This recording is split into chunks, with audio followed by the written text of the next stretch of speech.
Hello friends, welcome back to the many video guys and my YouTube channel. Today friends we are going to talk about guys how to turn on adaptive brightness in a Tecno phone. Guys, you want to on your adaptive brightness in your Tecno phone, so how can you on it? Today I am going to show you in this video guys. So before starting video friend, first of all guys subscribe the channel guys, click the bell icon, like my video guys.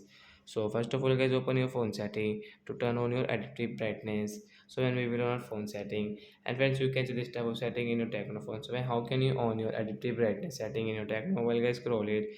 Friends, you can see guys display and brightness setting guys, tap here guys, click on adaptive brightness setting guys, and guys you want to on your adaptive brightness guys, you can on from this right side.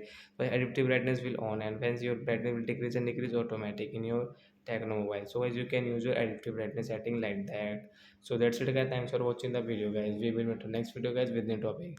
Before going guys, please go and like the video, subscribe the channel. Bye bye friends, thanks for watching the video guys.